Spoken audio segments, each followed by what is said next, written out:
Hello, everybody. Good morning. Welcome to Zoe's Treasures. Good morning, Southern Charm and Extending Grace Shop, the Old Lady's Attic. How is everybody this morning? Happy Friday. Good morning, party of three. Okay, morning. So, as always, I have some stuff to talk about, but please ask your questions. It's always better that way. But before we get going, I wanted to talk about a few upcoming things and something that happened last week. So I just thought it was kind of cool. So I thought I would share it with everybody. Good morning, Daisy Lane. So last Friday, Noelle and I went down to Maryland. I thought it was Virginia. It was Maryland for the reseller meetup hosted by Corey Mannix.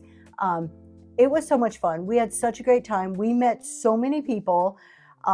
It was so cool. I mean, there was a couple hundred people there, and I really enjoyed. They had a buyer's panel and a seller's panel where they were asking questions. Tiny, the artist, did a speech. Philly Flipper was there, and he did a speech. Of course, Corey talked a little bit, and there was other people throughout the day. I think it was Abandoned Treasures talked a little bit. So it was just kind of like a seminar format, but it was very interactive. Good morning, Michelle. How are you? So it was just very interactive, very informative. If any of you ever get the chance to go to a Whatnot meetup, I highly suggest it. I wish you could have gone too. It was really cool. And I'm very much an introvert. In social settings, I'm not one to walk around and like shake people's hands and be like, hi, I'm Tracy. That's just not me. I'm kind of in the corner, just kind of observing. I do a lot of people watching versus interacting. But even, oh, you're going to the Atlanta one. That is awesome. Highly recommend. And even if you're not like super extroverted, still a good event. You're still going to meet people. I had people coming up to me, and it kind of like, not that it gave me a big head, but it kind of makes you feel good when people will come up and say, oh, you're Zoe's Treasures. And I'm like, wow, like you actually like knew who I was. Like it was kind of amazing to me. Like I was, didn't expect that. How do you find out about them? I do not know officially. I heard by word of mouth. Oh, my husband knows. He will answer your question. Since I've been roaming around different shows, I heard Corey talking about the meetup in Maryland. And he mentioned that he was going to have a website to sign up. And so he shared with the chat the information. And so I reached out and I asked if we could attend, and that's how I told Tracy. Yeah, but do you know where do they go to find out about other ones? So JJ Shopper a few days ago was talking about having another one. And I believe I Love Discounts was talking about another one happening in Kentucky or Tennessee. I don't recall, to be honest with you. And also I heard Upcycle by Bree talking about trying to get another one set up too, closer to her in Mississippi, I believe, or Missouri. Yeah, the Lost Ledger. I really believe it is kind of random word of mouth. They should make an official list. I think that would be wonderful if they did. Okay, so Ivy Hollow Vintage says House of Coop in Tampa in November. This is one of the reasons why when we're in shows and the seller will say, hey, everybody put in where you're from, and gives you a chance to kind of make friends or start to follow people that are in your area. This is one of the great reasons why you should do that. Southern Charm says some are sponsored by Whatnot and some are done by sellers. Exactly. I know isn't there 2 a year by Whatnot for sure? But then there's a bunch of littler ones from sellers. Yeah, certain sellers will just decide, hey, I know a lot of people. We want to get together. I want to meet all these people. Good morning, Miss Kate. Good morning, everybody. I'm sorry I didn't say good morning. I was distracted. Good morning. And you want to go, but you don't know anything about Tampa. You would just have to look it up. So I suggest, the ones that we know, that we have heard talking about them, I'll just reiterate what my husband said. The House of Coop, we heard Tampa. That was Southern Charm mentioned them. JJ Shopper talked about, oh, it's Orlando, excuse me. Okay. Orlando all right, hold on. Let's start again. Looks like Whatnot is sponsoring one for Orlando. House of Coop may be doing one in Tampa. So if you're interested around these areas, go follow these people or maybe even message them and ask. JJ Shoppers talked about one in the Philly area. I Love Discounts has talked about one in Kentucky. I know they're in Somerset, Kentucky, so I'm guessing around that area somewhere, Louisville area. Goliath was talking about putting together a meetup in Florida. So because there isn't an official list that anybody seems to be aware of. Yeah, I Casey's Place, I think JJ's okay. Detroit. Yeah, no, not Philly. Yes. So Detroit, not Philly. If Whatnot is sponsoring one in Orlando, where on the app would you find the what? I do not know, but that would be a good, you could probably email Whatnot and ask that. Or the other thing I could say is email, or not email, but message one of the Whatnot sponsored chat show hosts. So the Sassy Vintage Chick, the Hodgepodge Place, Philly Flipper, Reworker's Passion. A Reworker's Passion. Those are all people that they don't work for Whatnot, but they've been like handpicked by Whatnot to do specific chat shows. So they do get on phone calls and get some information ahead of the rest of us. So for Whatnot specific ones, those would be the people I would go to see if they have information.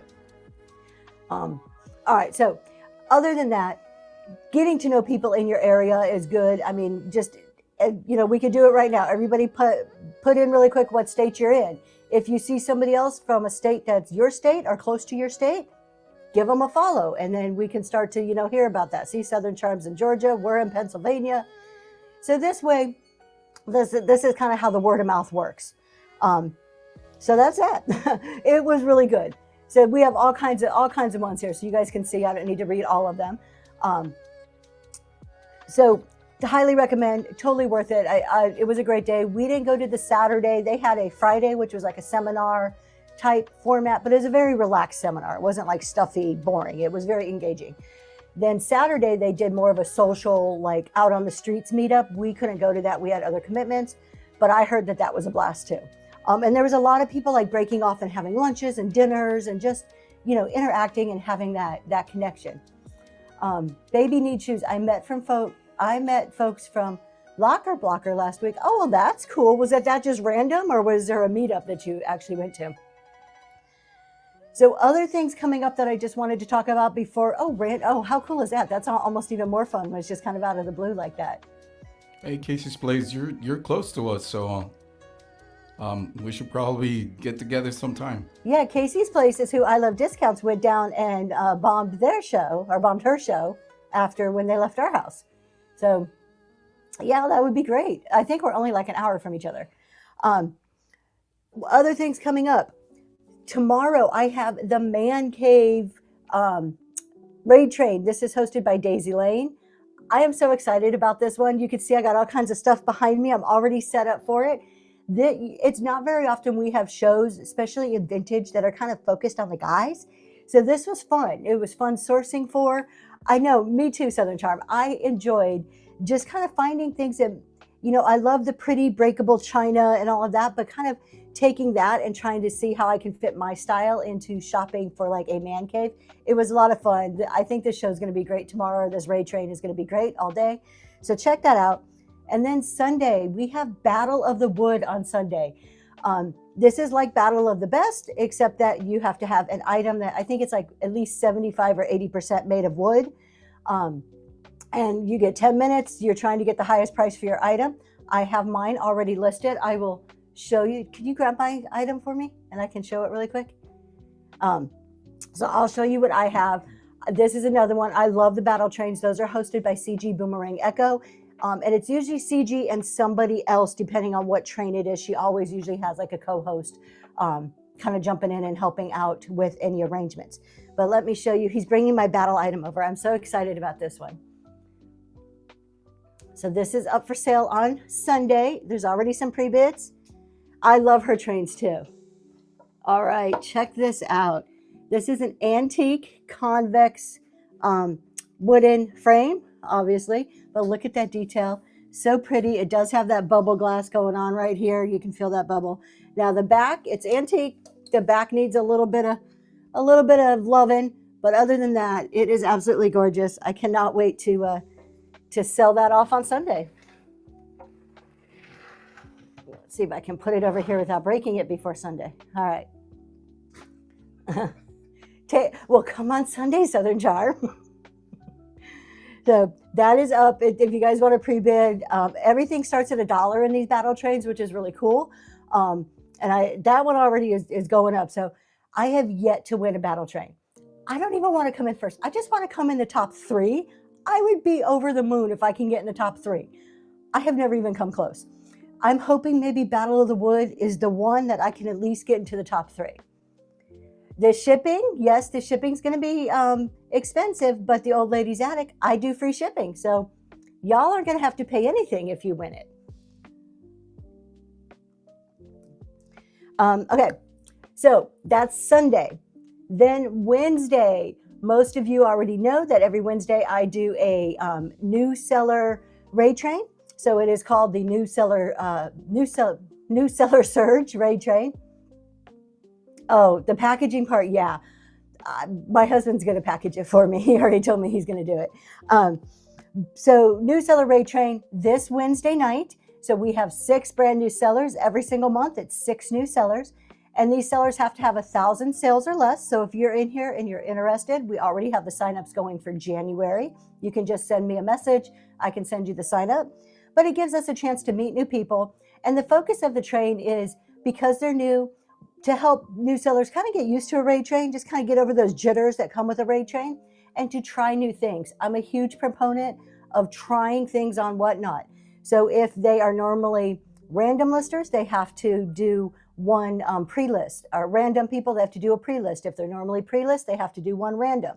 All of them have to do at least one dollar start. Doesn't have to be a high value, but it's getting over those fears of doing those things that are kind of outside of our comfort zone. That's the goal of this raid train. In addition, obviously, to introducing all of you to new sellers and them to you. So we have coming up on Wednesday, I'm just going to give you a quick rundown. I'll probably do it again at the end of the show. We have Lindsay B, not Lizzie, Lindsay B. And are you typing them in for me, my love? Okay, we'll tag them at the end of later on at the end of the show. But we have Lindsay B. If any of you guys are in here, feel free to put yourself in the chat. Tell us a little bit about yourself. Then we have Shelly Shaw, Cynthia's attic. Cynthia's been around a little bit. I've talked about her. We're kind of becoming friends with her.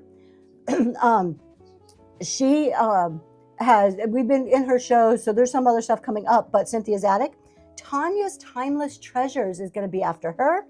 And then Moni's Curated Corner, and Full of Maloney, which is just one of the cutest names ever, is going to wrap up the show.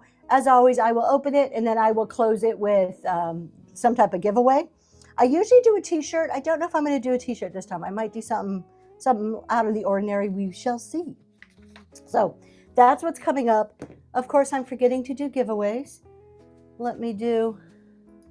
I like to do giveaways in my chat shows.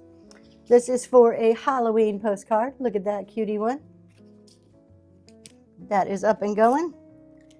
So since I've gone to free shipping, I've been against doing giveaways in my other shows, but I got all these cute Halloween postcards, so I've been still doing them in my other shows, but they're just plain white. Okay, today I wanted to talk about a type of model, like business models. So in specifically seller-centric versus buyer-centric models. You may have heard of this. You may already be experts in this. Maybe you've never heard of it. We're going to go through in depth on what those mean and what does it look like on Whatnot. So I'm kind of not talking about other sites. It's really focused on how do these models play out on Whatnot. What's really cool about this is that all of us are one or the other. Now, it's kind of like if you picture a line, and you have seller-centric over here and you have buyer-centric over here, you're somewhere on that spectrum. Very few people are smack dab in the middle. All of us lean one way or the other. And you'll see as we start to get through it, you'll be able to identify like, wow, I think I'm really more buyer-centric, or I think I'm really more seller-centric. And then once you kind of understand the concepts of them, I guarantee you're going to be in somebody's show and it'll pop in your head like, oh, wow, they're like very seller-centric. And there isn't one that's right and one that's wrong. They're just very different approaches to your selling style, to how you operate your business on Whatnot. And I find it interesting because once you understand that, you start to understand one, a little bit more about your motivations and your selling styles and how you can either change it to make it better, or if there's if there's something maybe that's not so great about it, how you can fix it, or if there's something that you're like, wow, I never thought about applying that mindset in this way, you can. So this is the type of stuff that interests me, is really understanding what goes on behind the business. And this is part of it. And there's a lot of models out there. This is just one kind of common seller versus buyer-centric model. You can read a million business books and they all give them different names, and they probably all kind of fit into some basic models. But we're going to talk about these two. However, you're a buyer, baby, you're a buyer-centric. Okay. Think about it, just kind of, you can put it in now or you can wait, but kind of think about, as we're going through this, where are you? Which one are you? It's interesting. So we're going to define them first, and then we're going to dive into like deep details. But again, as always, if you guys have questions, it doesn't have to be on this topic. If you have any questions, I'm always open to try to answer them if I can. So you're both currently need but to flip to seller only. Okay, well, let's find out kind of what approaches. I know where I am. And I'm sure if you've been in a couple of my shows, you could probably instantly, once I start describing them, know exactly where I am. I am very, very far to one side of this. And this has nothing to do with like politics and the left and the right. It is just business models. So seller-centric. Is there a chance we can talk about how to mod? Sure, extending grace. When we kind of get through this, remind me. I'm actually going to, on my last page here, I'm going to write modding. And I may actually let my husband pitch in then. May let him. He'll come because he mods way better than I mod. All right. So seller-centric. So to define seller-centric very, very briefly, seller-centric is focused on what benefits the seller. So we're talking about looking at their profitability, efficiency, and brand control. It is very seller focused. What works for me as a seller? How am I pricing my items? How am I running my show? It is a very more controlled format. Whereas your buyer-centric approach is what benefits and delights the buyer. More engagement. It's more about the experience, the feeling, the satisfaction. And now keep in mind, you have them on either end, and then they kind of start to merge in the middle. So just because you may identify more as a seller-centric doesn't mean that you don't have some attributes that are buyer-centric. There, Johnson County, you are buyer. I am buyer-centric all the way. And when I was writing my notes on this, I found it very difficult to be unbiased, because once we know what we are, you're buyer-centric too, yep. Once we know what we are, we start to want to associate with people that are the same as us. It's human nature. Natasha, you won that Halloween gift card. Congratulations, and thanks for being in the show. Congratulations. I'm going to start another gift card. Not gift card. This one it says Halloween postcard, but this is an antique, very old. This is early 1900s postcard and some motivational quotes. That's the number 2. So, all right, let's get back to this. You're a buyer, but we're going to talk about examples. So we said real quick, seller is focused on the seller, profitability, efficiency, how you're running your show. It's usually very controlled. Buyer is engagement, experience, feelings. It's about that vibe, right? Somebody said, I'm very buyer, and I am. And it was hard for me when I was writing this not to be biased, because as humans, just our nature in general is to gravitate towards people who are similar to us, right? So I automatically find myself being attracted to other sellers that are in the buyer-centric kind of approach. And I didn't always realize that until I started digging into this. And I'm like, that's why I like them. Because sometimes you can't quite put a finger on why you like somebody. Some of it is in the way they sell is similar to the way you sell, at least in the underlying like approach that comes to it. So when I was writing this, when I'm talking about the seller-centric, I was trying to be very careful to do the pros and cons of both types, because both have things that are going to help you in that model, and both types have ways that are going to hinder you. So let's talk about seller-centric first. We're going to talk all about seller-centric, give some examples, and then we'll dig into buyer. So seller-centric. And I've got like 3 or 4 kind of high-level areas. Pricing and profit margins. So let's talk about seller-centric with pricing and profit margins. And forgive me my look down. I actually had to write notes about a lot of these. So seller-centric usually will focus on the worth of an item. You will hear a lot of words used such as, the value, my time I put into this. This is, I shopped for this for you. And there's nothing wrong with it. Again, there's nothing wrong with either model, but it's really about the worth of an item.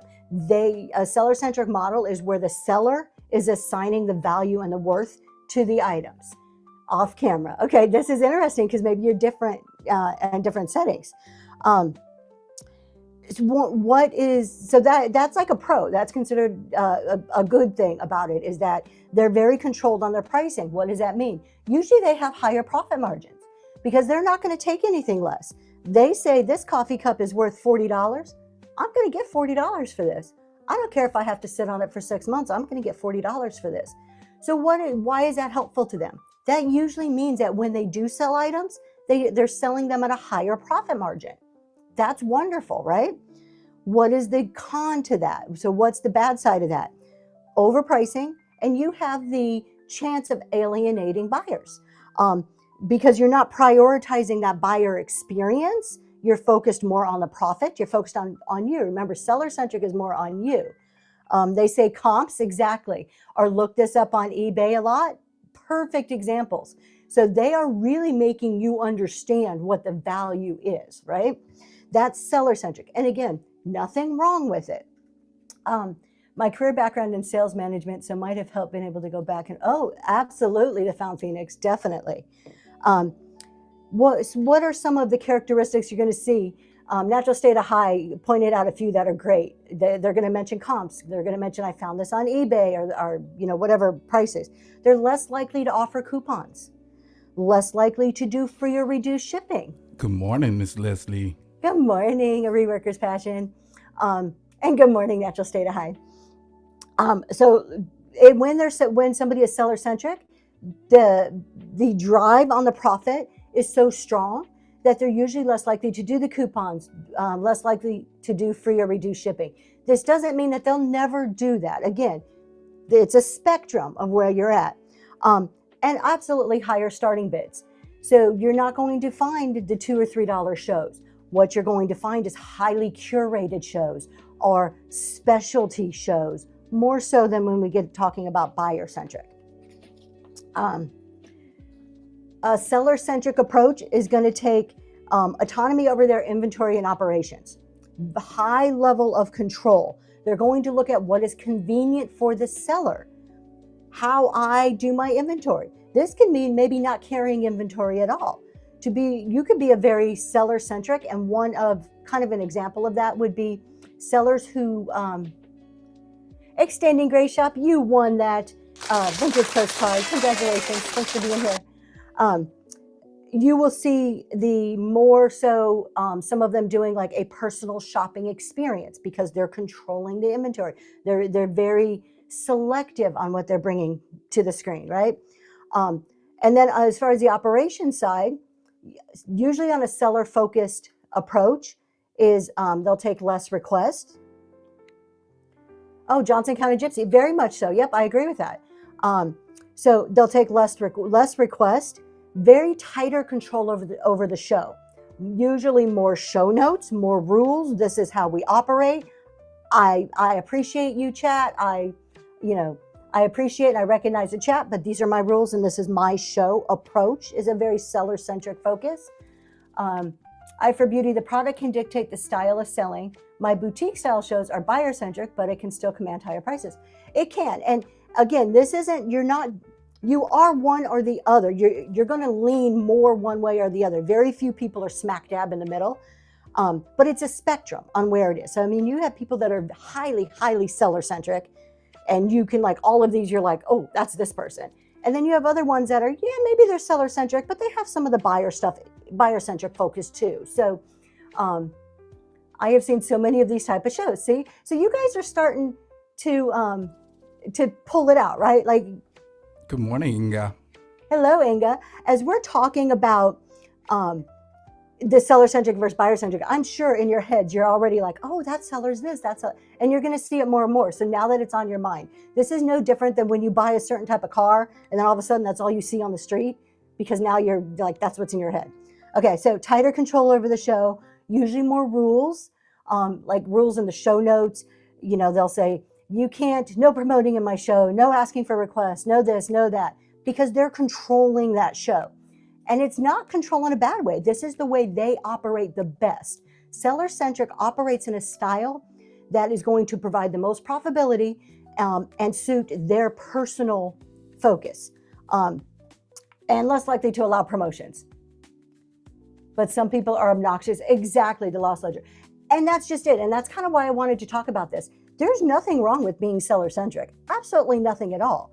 If you recognize that you're that way, and then there's certain aspects of it that you're like, okay, maybe my pricing, because they're very focused, seller-centric is very focused on the profit margin. Maybe my pricing on certain things is a little too high and I'm alienating some people. Towards when we get to the end of this, I actually have a visual I want to show you on kind of touching on that point. And so they can change that. So it's recognizing the behaviors and which behaviors are working well for you and which ones that maybe I need to soften a bit, right? And the same thing when we get to buyer. The buyer may be too loosey-goosey and needs to tighten up some. What's one of the cons? Because those could all be positive things and help running a very structured, controlled show. One of the cons, buyers may choose other sellers with more flexibility. It could just be a turnoff to some buyers. I mean, there's no other con than that. Like that could just be the biggest thing is like, you know what? I'm coming here for a good time. I don't want all these rules, right? They may be seller-centric, may be quicker to block people. That could be, it could be one of those that are quicker to be like, oh, I don't like that in my chat. You're out, you're out, you're out. Not necessarily. It just could be one of the characteristics. I don't think so, Bill. Bill, I don't think you're elusive. I think you would lean more towards seller from my opinion, but I think we all need to identify it for ourselves on where we are. Definitely some shows. See, you can think of shows that are like this. It's like going into a store that has a grumpy owner that is screaming about how to act in the store. It could be, but you also got to think being a seller-centric, following that approach isn't always bad. You could have somebody that is very personable, very kind. There you go. My husband's saying Inga's a perfect example. I really like when shows are controlled but still personable. So you can have a very seller-centric person that has a great personality, that has a love for the community, but they're going to do it in a manner, pretty much everything that's underlying it, there's a focus on the profitability and how it's going to affect their business model in the long run. It's not, I'm just going to do a community show because I really love people. That's really not usually the seller-centric focus. For a seller-centric focus is more, I'm going to do a community show because it will draw me more attention. I can get more buyers from it, and I'm going to load my bin at the same time. It still has that profit ability kind of underlying it and where I want to get with it. Because you have a certain amount of inventory to move, and if you don't control it, exactly. Yeah, I mean, you're all the right points here. Just because it's seller-centric, I'm very buyer, we already established that, and I tend to gravitate towards other buyers, but it does not mean that having a seller-centric approach. There's things that I should probably be doing in my business that are more seller-centric. And that's why I find this so interesting is understanding them. And then you can start recognizing how to make those slight tweaks to improve your business. All right. Another part of seller-centric, brand identity and loyalty. So they really focus, seller-centric is usually will really focus on their expertise on items. And Eye for Beauty, this is where I see you a lot. If you ever go into one of Bill Eye for Beauty shows, he is extremely knowledgeable about the paperweights and the glass and who makes them and the history behind them and just all these facts and details. And when you have a seller-centric, they usually are, because that expertise then leads into being able to value those items, to price those items and say, This coffee cup is worth $40. Do you know why it's worth $40? See this letter T? To make this blue paint, do you know what they had to do to make that paint? That's the type of kind of that seller-centric approach. However, you're going to hear, okay, so you're going to hear words. What does this look like on Whatnot? And Natural State of High touched on some of these words, but curated, you're going to hear the word curated a lot. I curated this for you. Personal shopper, I'm doing this for you. You would consider that to be buyer-centric. Okay, that's interesting. I mean, and again, it's like a spectrum. Yes, knowledge and education is fun, but I think when it comes to a seller-centric, it's providing that expertise. Think about going into the purse section at Target versus the purse section at Louis Vuitton. Louis Vuitton is going to demonstrate the stitching on a purse, the label, where the leather is from. Where the purse section in Walmart, you're lucky to find somebody to give you a hand, right? So that's an extreme, but that's just kind of trying to draw that expertise. Give you an example of that. Seller doing what the buyer wants. Buyer-centric is more, exactly, buyer is more doing what the buyer wants. I mean, you're buyer-centric. All right, we're going to get to buyer-centric in a second. Let's wrap up seller-centric. So the con on being so focused on the personal shopping, the curated shows specially picked for you, is that it takes a lot of energy, time, and effort to establish that. There's a lot of back end to that, more so than being very flexible about it. Do you think the social aspect of Whatnot leans more towards buyer-centric? I don't. Honestly, Eye for Beauty, I think maybe if you asked me 6 months ago, I might have said yes. But as I have been studying this and looking at different shows, I think there's a really good mix of both styles here. I can't honestly say, I mean, I haven't taken account, but I really think there's a good mix of both styles on Whatnot. Flexibility to scale. This is a pro. This is something that's a positive for when you are seller-centric. Because you are so in control of your inventory, and being able to pick and choose what you're selling more so than buyer-centric, because it's what you want.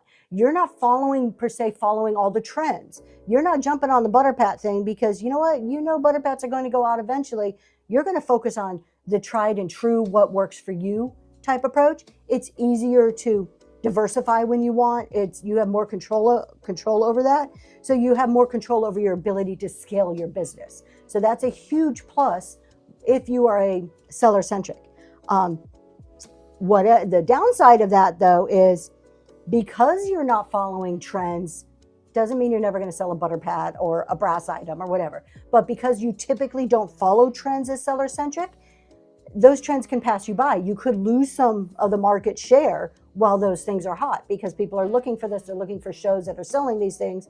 And you're like, nope, I'm sticking to my tried and true. Nothing wrong with it though. And finally, the last kind of like positive to being seller-centric is your efficiency in operations. You're really focused on how your business is running. The law says sometimes I don't go into shows of sellers I know because I don't want to have to listen to their rigid rules. There you go. I'm torn. I'm super seller-centric on screen and setting up my business, but buyer-centric in my shows. And again, it's a spectrum. You can be somewhere in that spectrum. I think a lot of buyer-centric sellers are doing it as a part of a hobby more than the business, which is awesome, but it could very well be. And I think some of this male and female plays into some of this. I think background plays into this. You don't just wake up and decide I'm going to be seller or buyer. It's all of your experience that you bring to the table that directs you in one or the other. It's kind of who you are at your core. And that's why recognizing this allows you to change that or improve or whatever it is so you can be more of one or the other. And it isn't the end all be all. All this is putting labels on models of selling. I mean, that's what it is. But it helps you understand what's going on. Okay, so we talked about efficiency in operations for seller-centric. Because they're so focused on it, they probably sell one way. You're not going to see a lot of changing times in auctions. You're not going to see do sudden death, not do sudden death. You're not going to see this jumping around flexibility. I'm going to feed off the room and I'm going to relate to what the room is doing and change my timing because I need to wake up the chat, or I need to do that. You're not going to see that in the seller centric. Seller centric is going to be, I sell this way and this is the way I'm going to sell. You can buy, you can stay, or you can leave. That's kind of that seller centric model. Either you appreciate me or you don't, type of thing. Usually rigid, but that's not always like a bad thing again. All right, so how do you capitalize on this? If you find yourself being seller centric, how can you capitalize? How is this like, okay, that's me, hey, and no apology needed, that's you. How do you capitalize? How do you make that work for you, right? Being very curated. You could do, because you demand higher cost, you can have the ultimate, I don't know, Fenton glass show, or sell very expensive marbles, or, so you can have these very curated shows, and they'll probably work for you very well because you have set up that style already, and that's what your buyers have come to expect from you. Use your expertise in the valuing and the storytelling of those items.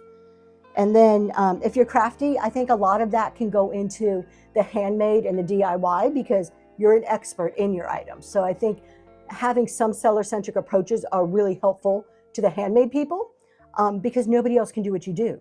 That's what you're bringing to the table. You're bringing a skill that nobody else has. Maybe they have, but they don't have it to the level that they're able to sell it like you can, right? So that's seller-centric. Also, you will see seller-centric thriving on seasonal. Like it's Christmas time. We are curating Christmas shows. Look what I'm bringing to you for this holiday season. I have curated this. I have shopped for this for you. I have this gorgeous vintage Christmas setup, something like that. Okay, so we understand seller-centric. Let me take a breath. I'll run another giveaway. This one is a Halloween postcard. A little spooky one there. That is number 3. That's up and going. Okay, buyer-centric. So same concepts, but now let's look at how this works for buyer-centric. And this is what I am. So this was a lot easier for me to write because I just related to it so much. So again, buyer focuses on what benefits and delights the buyer, usually focused on the experience, the engagement, and the psychology of the buying. So it's really focused on the vibe. And I mean, if you've been in any of my shows, I talk about breaking down barriers. I mean, this is me through and through as buyer-centric. Breaking down barriers, make it easy for my customers to purchase this. What are you going to see in pricing on this? Usually lower starts. And you can have a mix. That doesn't mean just because you're a buyer, you have to do lower starts, but you're usually going to see a lot more of those dollar start people probably lean a little more towards the buyer-centric side. Because we want to make it easy for people to buy. You're going to see a lot of requests in the chat, taking requests, less rigidity, less rules, more of the feeding off of what's happening in the room. You're usually selling more volume because, and doesn't mean that it's only liquidation people, but usually higher volume because your price points are lower. There's less of a barrier to entry. Good music, there you go, always good music. I think it doesn't matter. Music could be good on both sides there. They're going to be more focused on your buyer-centric, the reviews, the word of the mouth, how the packaging, how pretty the packaging is, things of those nature, things that are going to make your buyer smile. That's kind of the buyer-centric approach. It's the feeling that comes with it. What you will usually see a lot of times, especially if you took 2 brand new sellers and one was seller-centric and one was buyer-centric, everything else was equal between these 2 sellers and they had the exact same products. You will typically see the buyer-centric sell faster, rise a little bit quicker because they're appealing to a broader audience. They can have the exact same products, but a buyer-centric usually will grow at a faster rate. Now they're going to cap where the seller-centric may take time, but they're curating a specific audience, right? More concentration with authentic chat than just running. Exactly. More connection. Yep. Or time to, exactly. They're feeding off that chat. They're engaging. I want you to feel welcome in my room. I said it at one time, when you come in my room, if I can hand you a glass of champagne and say, sit back and put your feet up and let me show you some items, I would, if Whatnot allowed us to do that, I would do that. That's that buyer-centric approach. Whereas a seller-centric approach would be, hey, welcome to my store. Take a seat right there and I'm going to show you some stuff. I've got some amazing items today. And it's not like rudeness or kindness, because seller-centric can be very kind, personable people. It's not that they're bad. I'm just buyer-centric. Good grief, I'm all over the place. Need to think about this. Okay, I'm glad I'm creating some thoughts going on here. So we talked about flexibility and pricing and promotions. Buyer-centric, as you would assume, opposite of the seller, you're going to see a lot more use of coupons, flash sales, marking down prices, picking up something and saying, oh, I was going to run this for 10, but let me run it for 6. Today's a great day. Or you guys are so active in the chat, I'm going to give you a deal today. So you're going to see more of that type of an approach with a buyer-centric. It's pleasing that buyer crowd. Does not mean you cannot have control of your show. So don't get me wrong, but you could be so buyer-centric that you start to lose control of the show. And that's where you want to say, maybe I need to move a little bit on that spectrum, a little bit closer to the seller-centric side, right? One of the cons of this is being that flexible and that responsive to your chat. It can cause more operational stress. Not knowing this is what I do when I'm doing it, kind of being loosey-goosey in a way, can be more stressful to you as a seller. I'm learning that every raid train is based upon conductors. If the train is buyers or sellers based upon, exactly. You can see that there's raid trains that have a lot of rules that are like, you're going to do this, this, this, this, and this, and you're going to come to this pre-show and you're going to do this. Or there's trains that are like, just be on time. I'm good. Be on time. Sell what you're supposed to sell, right? And that's probably just because of how those conductors are in their own personal selling style. My love was looking at me like he wants to say something. I was thinking about Inga. I saw her show a couple days ago where she was selling a pair of board shorts. And then out of the blue, she said, you know what? Let's throw in another one. And then she sold 2 pairs and for the same price. So that could fall into either model. That could have been a very thought out approach, like, hey, I'm going to sell these shorts. If I see this happening, I plan on doing this. Or it could be a very in the moment vibe, like, oh, you know what? I'm feeling great today. Let's just throw this in. So you could take the exact same thing, and how it's approached can define if it's seller or buyer centric. Southern Charm, you got that postcard. Congratulations. Thanks for being here as always. But again, being loosey-goosey, being too receptive all the time and not having some standard of operation or some rules that you follow could be very stressful as a seller. It could create more of the anxiety and the like, I'm not sure what's going to happen. I need to have my stuff accessible? Do I need to show everything? So it could create a little bit of that stress. One of the pros, one of the good things about being buyer-centric is you can be more responsive to trends because you are not stuck just in one focus of your inventory. You're not as rigid. You probably are following trends a lot more. When butter pats are hot, you're like, man, I'm going to the auction. I'm finding me some butter pats and I'm doing a butter pat show. Even if you never do butter pat shows, you're like, I'm going to capitalize on this trend because you're more focused on, I don't want to just say flipping the inventory, but bringing the buyers what they want at the moment. Would you say buyer-centric is the correct model since your business would not sustain it if it wasn't for buyers? No, I do not think there's a correct or an incorrect model. I think these are behaviors, seller behaviors, that we have categorized into 2 different models. And there's good and bad for both of them. And understanding what that good and bad is and where you fall on that spectrum is what's important. And the things that are bad, being able to fix that. So if I'm too loosey-goosey and I need a few more rules, maybe I should institute something. For example, I am very buyer-centric. You could promote your show at any time, but in my show notes, which I forgot to put up today, normally in my show notes, see if I can pop them up really quick. Normally in my show notes, I will say, feel free to promote your show at any time, but just do it once, don't spam my show. So that's my control is I'm going to be buyer-centric. I'm going to let you promote, go for it. but don't spam. That's the control. That's the rule. So it's seeing what it is and then how to control it in a way that still fits with your buyer-centric model. So we've talked about pricing, promotions. One of the cons on pricing, so pricing for buyer-centric, we talked about usually lower starts, but one of the cons is you're probably going to have lower profit margins. Your margins are going to be lower. Perfect example as a buyer-centric of myself. I do dollar starts and free shipping. I don't have huge profit margins. I rely on selling quantity in order to get the margins that I want at the end of the day on average versus getting margin on one item. Good morning, Tanya. So that's where a seller-centric is like, heck with that. I'm not going to spend 4 hours of my time selling hundreds of items that I have to ship, that I have to pack. I'm going to sell one item for $400. Whereas a buyer-centric is like, you know what? They want butter pads. They want bras. They want this. This is what my buyers want. I'm going to bring it to them all day long, and I'm going to sell it at a good price, even if that means more packing and stuff on the back end for me. But I'm doing it at a lower price point.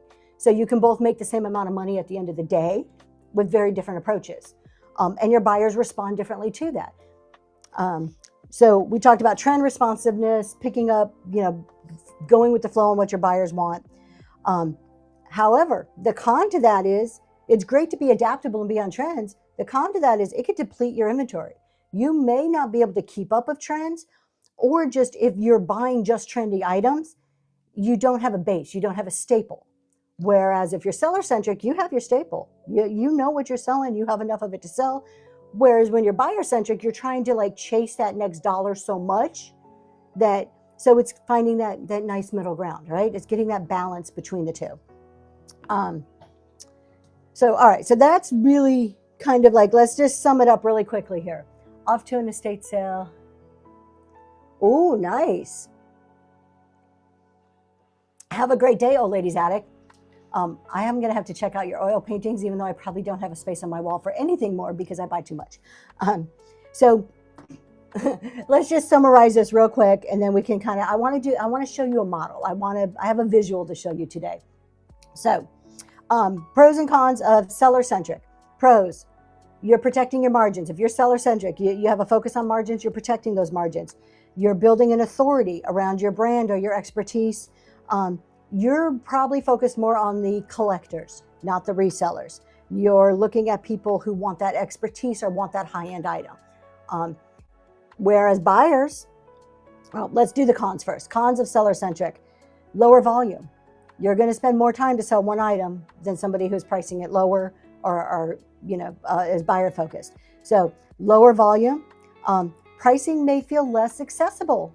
Your pricing, your buyer base is going to be a lot smaller if you're seller-centric, if you're very seller-centric, if you're pricing so high, because not everybody can afford. You have that cost to enter that is a lot higher. And higher starting bids can really stall auctions if you haven't warmed up that audience yet.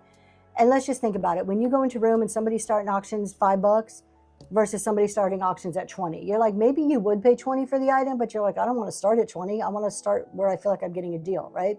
So being too seller-centric in the sense of, I don't care.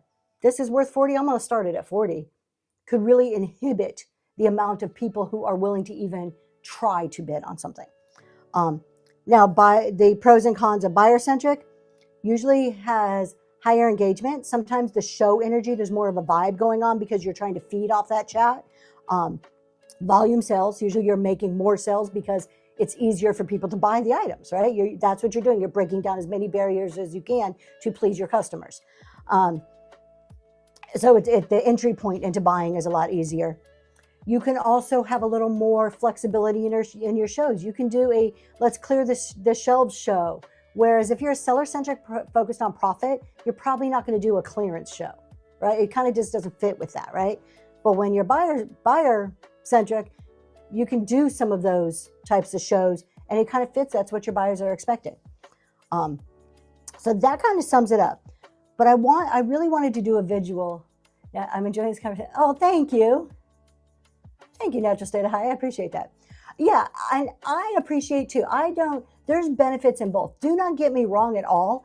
Just because I'm a buyer, I know I gravitate towards other buyer-centric sellers. We do, that's human nature. But there is nothing wrong with either way. That's why I tried to be as fair as I could in showing pros and cons on both sides. It's being able to recognize them and see them, and then how do you use them to your advantage? How do you change that? How do you make it better? Pivot. That's the word we hear all the time. You're a hybrid. There's not a wrong thing. Like I said, this is a spectrum. You have seller-centric on one end, you have buyer-centric on the other, and then you have this whole space in between. It's very rare you're going to have somebody smack dab in the middle. You're going to usually lean one way or the other, but I could be very buyer-centric with a lot of seller-centric attributes. Same thing on the other side. It's a spectrum that you fall within. Sounds like hybrid is a secret sauce. Yeah, when done correctly. It's picking what works. And this is no different. I've talked about this a lot. I go into other shows not to steal ideas, but to analyze. There are 3 or 4, before I did Dollar Starts, months ago, before I did Dollar Starts and free shipping, I went into the Dollar Start. There's 3 or 4 big, and I'm talking just in vintage people that do Dollar Starts. And I watch them. I'm like, how are they making this work?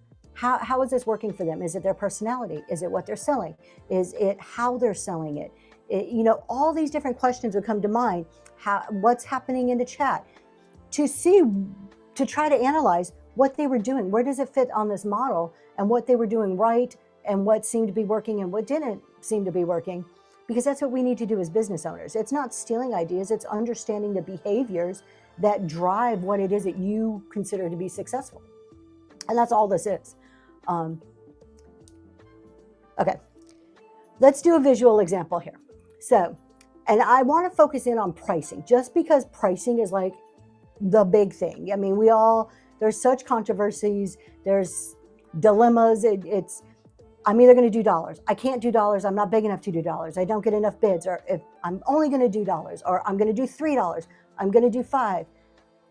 So there's a lot of dilemma. But let me just kind of show you, and this is a very buyer-centric approach, but I want to kind of demonstrate it. So can we switch over to my iPad? Okay, great. So we're on my iPad. Right now on Whatnot, how many people are on Whatnot right now, honey? So you can go into categories and you can see. So as of a few minutes ago, there was about 45,000 people on Whatnot, okay? So let's do this. This is 45,000 people on Whatnot, okay? How many in the vintage decor category right now? That's what we're going to focus on. My husband's looking this up. 194. What? 194. 194 in vintage right now? Okay, so out of that 45,000, we only have 194 in vintage. If you are a vintage seller right now, these people aren't even looking at your shows, okay? But you do have 194 chances of making a sale if you're running a show.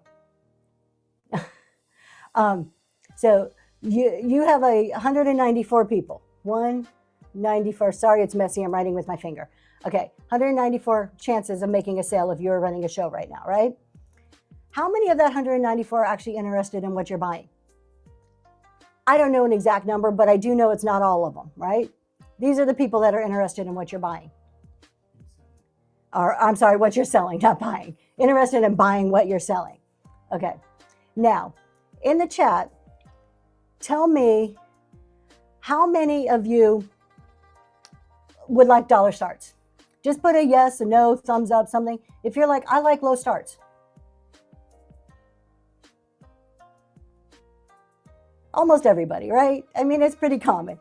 We got a few people who don't like low starts, and that's okay because I'm going to demonstrate that. That's fine. But most of you like low starts. So we have all of these people here who like low starts. All of these people, if you're doing, say, $1 to $5 starts, who might come in and buy something that you have, right? So we don't have, these people don't care what you sell, but you're doing low starts and they like that. Now, how many people, because we don't have 194 anymore, we're probably down to 150, 140. How many people do you think are going to like if you're starting things at about $10?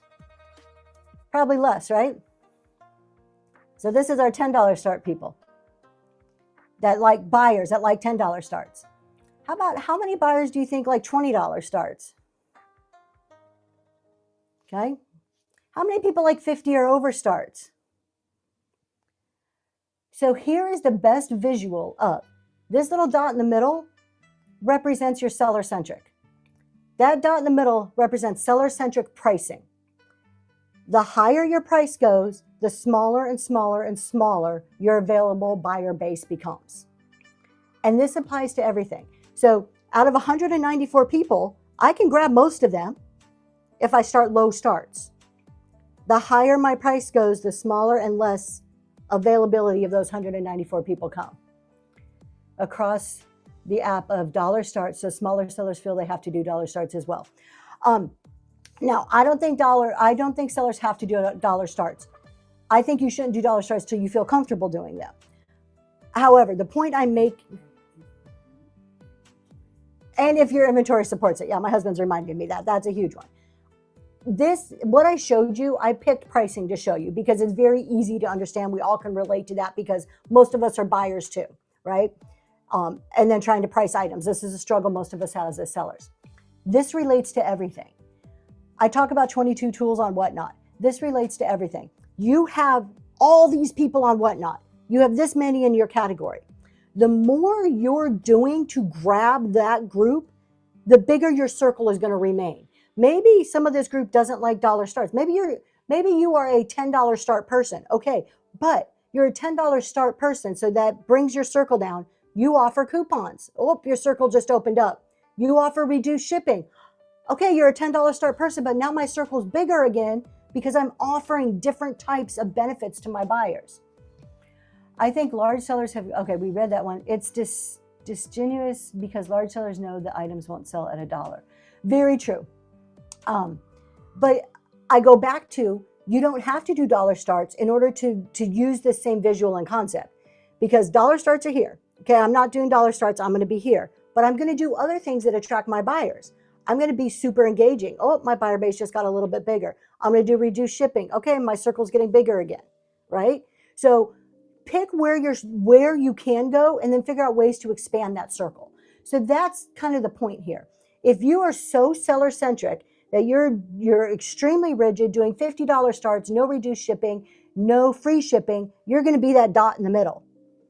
But the minute you start employing some of the buyer-centric approaches, I go from being a dot to offering reduced shipping, and now I'm a little circle. And the more of these different things, I do rewards. Now instead of this circle, now I'm a circle this size.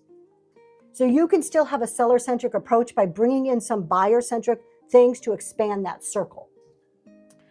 I think it's important to remember buyers also see the value versus price as well. You can have a $300 item listed for $100. And that's absolutely the Found Phoenix. I think you are absolutely correct. Now, I still feel that the higher the price, the lower the buyer base is going to be, but it doesn't mean that you don't have a base at all. It's still there. I want to talk about just kind of an example, a real life example of this. So we've all shopped at Target and Macy's, right? Or most of us have bought something from Target and Macy's. Okay. Target is a more buyer-centric, whereas Macy's in this example is seller-centric. And I actually went and researched this. On a buyer, and we're talking about lower starts, higher volume versus extremely curated, higher starts, lower volume, all right? Target sells a lot more than Macy's. They're also a lot cheaper, their prices. Last year alone, Target sold $17 billion of home goods. Macy's sold $3 billion. That's the difference between a buyer and a seller approach in pricing. Could be very similar type items, home decor type items. Pricing on a bottle of water is exactly, crystals, exactly. Pricing on a bottle of water is a great example. You can go to the gas station and buy a bottle of water for $1, and they're probably selling them all day long. Probably, I don't know, maybe less. Let's just say $1, $2. But you go to Disney, you're going to spend $8 for that same bottle of water. They're probably not selling as many of them. You know, people are trying to figure out ways to bring their own drinks, get refillable drinks, use the water fountains instead. They're looking for other avenues versus, oh, I'm thirsty, let's run to the dollar store or to the gas station and get my bottle of water. Another perfect example is Walmart. Now, I know Walmart, people think, oh, it's cheap stuff. It's not. Walmart has some actually decent stuff. Walmart There is no other in retail history, no other store that matches Walmart sales. None. There is no comparable store. Target cannot compare to Walmart in terms of revenue. Why? Walmart has focused its approach on such low pricing and high quantity turnover that it blows everybody out of the water. There is literally no other store, no other chain that has that amount of revenue happening. So much to the point that if you ever watch Shark Tank, what is one of the things they say on Shark Tank? When anybody brings a new product in, we're going to get you into Walmart. That is like a standard on Shark Tank because it's how to enter that market. It's getting sales. So I know there's such like this bad connotation on low starts, and there's a lot of talk about I got to put the value in my item. And Walmart rules the retail world. And there's so much we can learn from the retail side, bringing it over into our online businesses. I totally just lost my train of thought. But yes, there's just no, I know what I was saying. There's so much talk about, I can't do dollar starts. And I'm not saying you have to do dollar starts. It's thinking about where your pricing is. Thinking about, are you buyer-centric or seller-centric? Let me put it like this. This conversation about Walmart is straining my self-control. That's hilarious. I actually try to avoid Walmart just because I can't stand the craziness of it. But I live in the country and the weirdest people come to my Walmart. I'm just saying.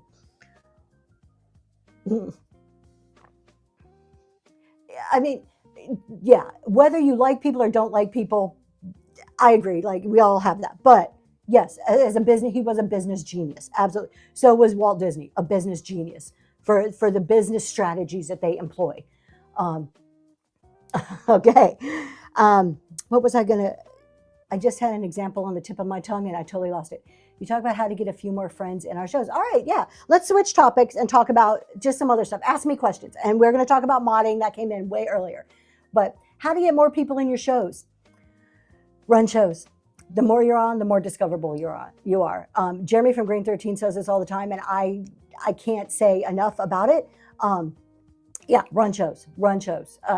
The more you're on, the more people discover you. The other thing, always be selling. There you go.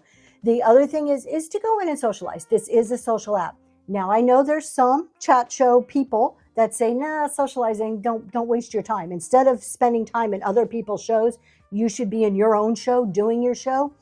Yes, I agree. I think doing your own show is number one. That's the most important, the best way to get people. The second best way to help with that is to be social, because this is a social app. I can say 100% from experience, the first year I was on Whatnot, I would go into other shows, but I don't chat a lot. I'm very introverted. I'll second guess everything I type, is it going to come across wrong? Whatever. So I didn't chat a lot. When my husband finally totally got on board with my business and he's like, okay, we're going to do this, we're going to make something of this, and he started socializing, he started networking, was one of the exact same times I started seeing my room count go up. So I think there's a direct correlation, in my own opinion, to being social and seeing a higher room count. Yes, but I get fired by Michelle all the time. I try to speak chat comments, but chats are still very slow. Yes, I have a hard time and we do it too, so I can't fault anybody for slowing the chat. But when I hit send and then it doesn't send, and then I'll hit it 3 times and then it shows up 3 times, and then I feel stupid that it shows up 3 times. So I'm planning on going live every day next week. I love modding for other people too. We're about to talk about modding. People will also pay for experience or feeling value, willing to pay higher than lower, at least for me. Absolutely. People will pay for nostalgia. They will. And that's where you can get them on the seller-centric side. And I say get them like it's a bad thing, but that's a seller-centric person approach will play on that nostalgia. They will tell a story about, I wish I can find something old. They'll be like, look at this old Coca-Cola bottle. You remember when Grandpa used to take you to the store? Remember how special that was? And he would sit you on his lap and you guys would drink Coca-Cola and eat your Oreos together. And then all of a sudden you're like, oh yeah, Grandpa, I remember that. Or maybe it wasn't Grandpa, but it was your uncle. And you're like, I'll pay $50 for that. Sign me up. Because it just evoked this nostalgia in you. But that's that seller-centric. Whereas a buyer-centric will be like, Totally cool Coca-Cola bottle. Check this out. Remember Grandpa used to have these. Love them. You kind of see that difference in using that expertise and that storytelling, because buyer centric is probably trying to do a little bit higher volume, and they're not going to spend the time. When I'm starting something at $1 or $3, I'm not going to spend as much time telling you about it. I'll do call outs and stuff than if I'm trying to sell it for $50. For 2 months, I'd go live 2 to 3 times a day. I'm never going to give up, but I'm still only have 10 or 12 people. Cam, Becky, just keep at it. I mean, I wish I had an answer to it. Is just keep at it. And if it's not working, okay, this is hard truth. If you are doing all the things, you're going live frequently, you're chatting in other rooms, you're keeping up with your chat with the people that are in your room, start looking at everything else. You've got to take a hard look at yourself. And I'm not picking on you, Cam, Becky. This is just for everybody. If you're doing all the right things and you're still not growing, first of all, stop and look. Really analyze your analytics. You could be growing. You just might be growing not fast enough that you're not realizing it. So first, look at your analytics. But then second, go look at your shows. Pick apart everything. Is my lighting good? Is my background good? Am I looking at the camera enough? Am I engaging enough? Is my product good? Is my product high quality enough? You really got to start picking apart everything about those shows and figuring out what it is. Try different times a day, like all of those things. So it's a continual growth and a continual changing. And I can guarantee you, there's no seller on here who has done just one thing and been successful at it. They pivot, they change, they grow, and their business evolves over time. All right, so we talked about, let me catch up on chat. Baby steps, yep, baby steps are movement forward, exactly. What about showing face versus not thoughts? I think it depends on what you're selling. Rework is passion. I'm always pivoting. That's right. Constantly. We're constantly evolving and changing to the needs of our customers, our business, ourselves. Showing face versus not. When I first started, so probably for the first 8 months or so, I never showed my face. I saw a distinct difference the minute I turned that camera around. I think some of it depends on what you're selling. If you're selling very small items and jewelry, you probably don't need your face on there because you want them focused on that item. However, turn that camera around every now and then. So turn that camera around and get that connection. This is a social app. And that's the hardest. I see people come to Whatnot, and there's two kind of focuses when you come to Whatnot. One, purely social. And there's not enough business thought or process applied to the selling. Or they're so business-like, there's not enough social applied. And that was me. I came in so business-like because that was my background that I had to learn how to do the social side. And I'm still not great at it. That's why I have my husband. He's great at it. So I think you got to find that right mix of both business and social on this app, and showing your face is part of that social side. I think you have to do it, if not all the time, some of the time. Open your show, close your show. Every now and then, turn it around, make a comment to the chat. I like to buy from a person and feel like it's a business transaction, but a personal connection. There you go. That's secondhand, that's kind of going back to that buyer centric. So I don't know if you're buyer centric or not, but that's that feeling. And a buyer centric seller is going to provide that feeling to you. Eye for beauty. That's just all voice. What about if you're doing art? I don't like to do hair and makeup. I don't think you have to get all fixed up, but I do advise, sorry if I'm going to offend anybody, I do advise put on a bra, brush your hair. Don't, I mean, you want to come on Einstein, maybe that's your trademark, you have Einstein hair. I do advise put your bra on, get out of your bathrobe. Sorry if I offend you. My personal opinion, and this is my business background. The voice is the wizard behind the curtain, is the hubby. That's my hubby back there. This is my personal opinion, and I am very sorry if I am... Not you, Bill. Not you. Offending people. There is a business aspect to this. I don't want to buy from somebody sitting on their couch in their bathrobe. I'm sorry. It makes me question as a buyer your seriousness about this. How are you going to pack my items? Now, unless I bought from you a million times and I just know you, I may buy from Southern Charm if she sold in her bathrobe on her couch because I know what I'm going to get. But if I don't know you and that's my introduction to you, I'm going to be hesitant about it. I really am. Now, Bill, if you're going to put on a bra and come on camera, do let me know. I know last night I got so chatty that the buyer stopped due to chatting management.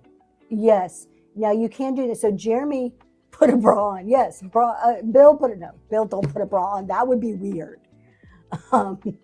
Jeremy at Green 13 has. Yeah. Okay. He does. But that's kind of his trademark. I'm talking in general. I don't think you have to get all fixed up. You don't have to be a glamour model. Now you can use that to your advantage. You know who does this and does this extremely well? And I would say that they're a little more seller centric, at least for this show, is Inspire State.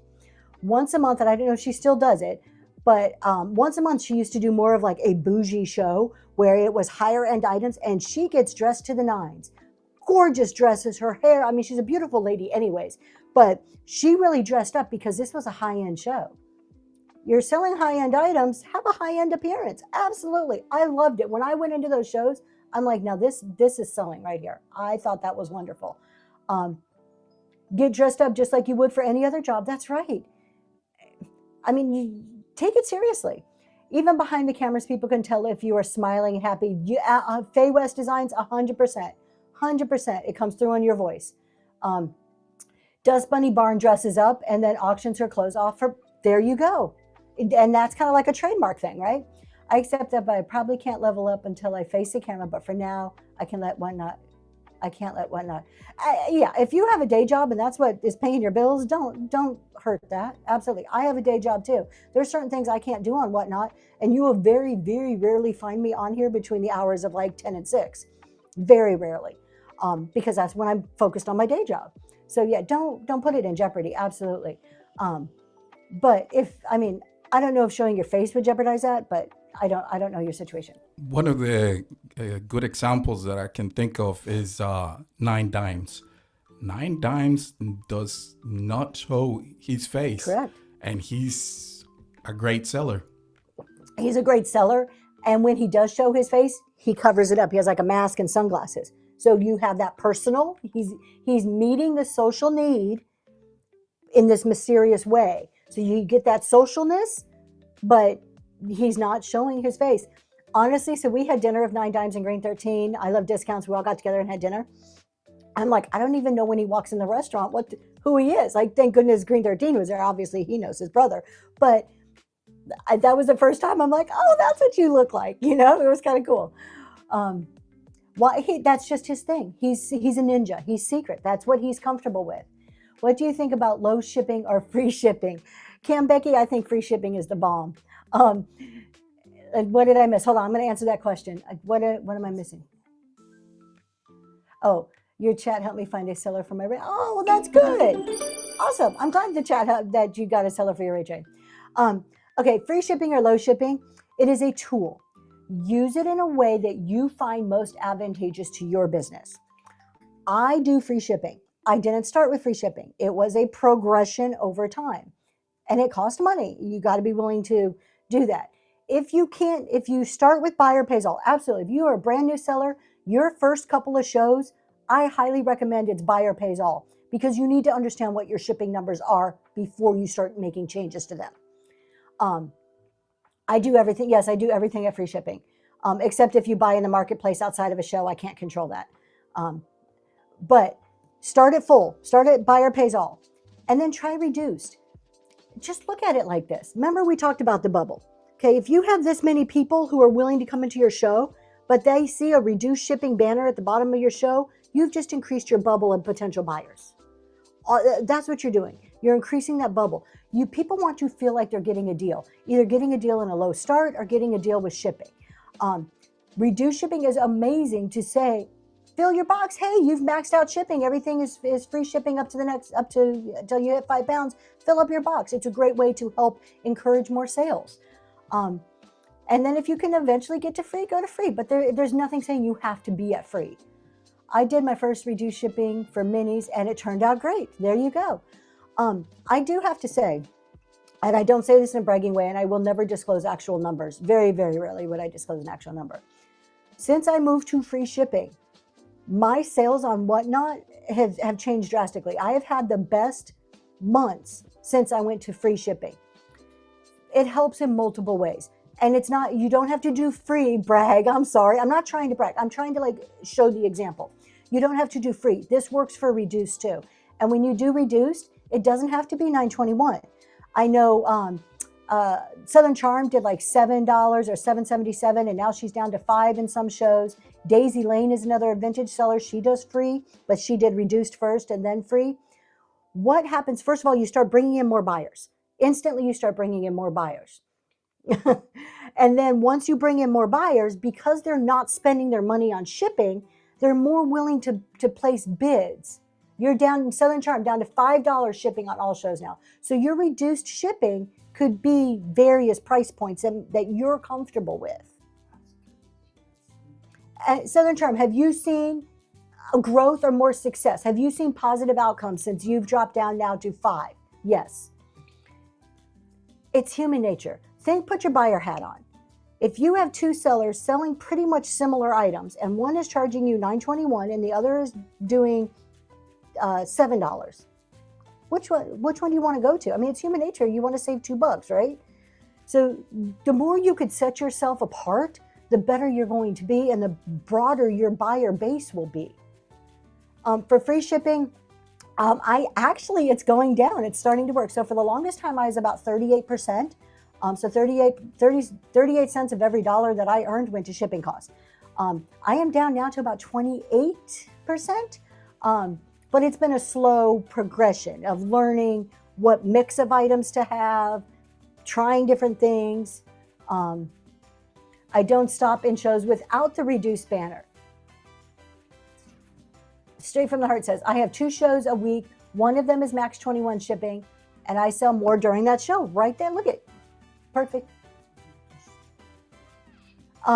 Perfect example. But now, you can't just do reduced or free shipping. You have to sell it. You have to remind people about it. More so too when you get to the free shipping, because people don't expect it. It's not so much commonplace on whatnot. So you have to, there's a selling component to that.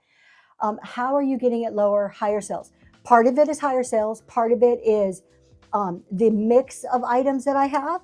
So incorporating more items that are under a pound kind of helps offset my items that are a little bit bigger. So the mix of items I'm selling, and that's just been a learning experience. That's just been a curve from one show to the other, learning. All right. Yeah. So that looking at how I'm sourcing my shipping supplies, but that's on the back end on how I'm sourcing. That's to free money up. But it's really the mix of items, if I unbundle. Good morning, CG Boomer and Echo. And higher sales, yes. And encouraging multiple purchases. I'm going to be totally honest with you. If I can go back, I'm not going to change. I'm doing free shipping. However, this is the mistake I made when I went to free shipping. If I can go back, I wouldn't have gone to free shipping. I would have done reduced shipping at $2. Here's why. When a buyer even has to pay just $2, and that's pretty darn low, right? They have skin in the game. They feel that they have bought a box. When they put just $2 in, they feel they bought a box, even $1. And then you can play on the fill your box. The minute you go to free shipping, there is no incentive for a buyer to fill a box. They can buy one and be done. And honestly, if you're contemplating going to free shipping, the one and dones hurt. They hurt. I put everything at 1 ounce. The minute somebody buys something, one item, I'm charged $4 and some change, whatever that is, $4.50, $4.60, instantly. Once it hits over a pound, because then when everything's packed, I change my weights and dimensions, so I'm paying the correct amount. So instantly I'm paying the 4 something. If I can keep it at that and not add the additional over a pound, I'm okay, because I've kind of built that into my model. But when you buy one thing and you don't buy something else, it kills me. I lose, unless it's a very high priced item. Unless, something got bid up to $40, $50, then I'm good. But that's the mistake I think I made that I would change. I wouldn't have gone all the way to free. I would have done super low, $1 or $2 to get that buy-in. And shipping is a tax write-off for resellers. Yes, shipping is a business expense, so it does deduct off of your profit for your tax purposes. Do you set your show to free shipping, or do you set the weight for everything at free? The show gets set to free shipping, and the weight, all of my items are put in at 1 ounce. The reason it goes in at 1 ounce for free shipping is that Whatnot charges you, the seller, instantly. So the minute somebody wins that auction or buys something out of the bin, I am charged the $4 and change. So I'm paying up to 15.9 ounces immediately. I don't want to pay more than that until I pack my box and see exactly what it is. And that's to control that I'm not excessively paying. That's to control, one of the ways you can help control your cost. And you don't get a reimbursement from Whatnot. I thought 0 to 1 ounce automatically tried to give you an envelope label. Only if you have it set up as PWE and in the sticker category. So I use vintage category, 1 ounce, so that's a $4 and something charge. Let's talk about mods, because I don't want to forget that question.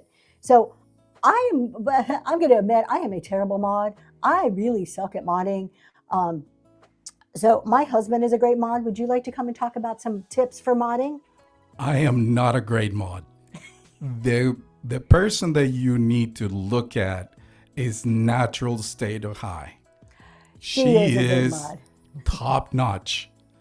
So you're going to see her in a lot of shows. She's constantly, and she's quick and fast to be able to put anything on the bubble. So she's one of the best mods I've seen.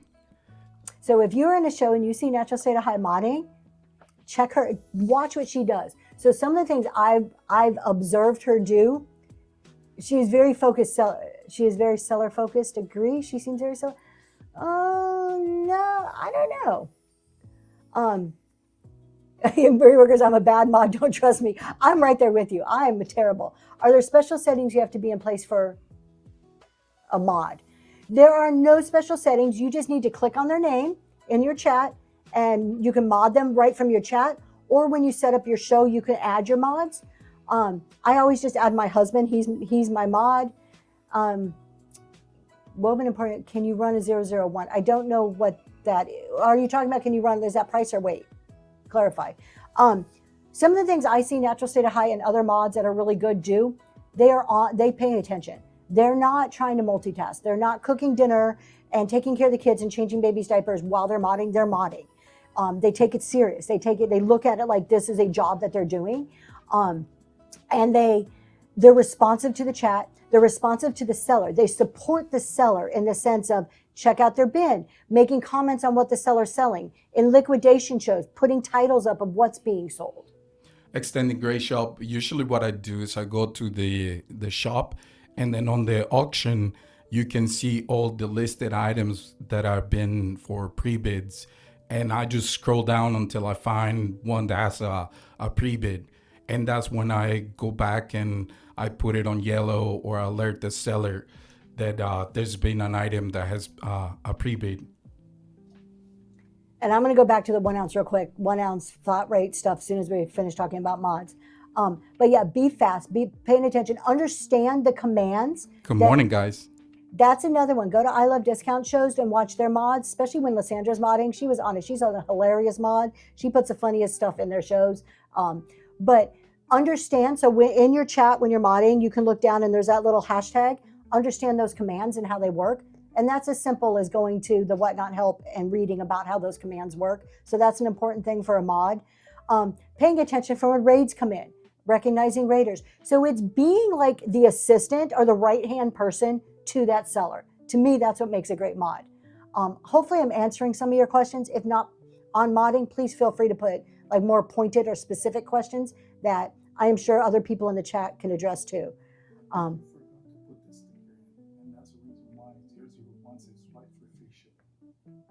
Oh, I don't know. Okay, let me, oh yeah, I Love Discounts is cracking me up. Let me just run another giveaway real quick because I always forget about them.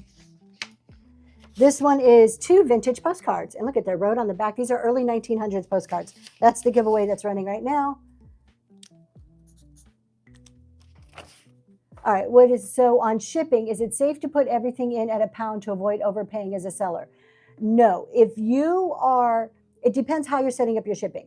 If you're having buyer pays all or doing reduced, my suggestion is to put everything at the exact weight that it needs to be. So whatever the item weight is, plus a little bit for the wrapping you're going to have to do for that item.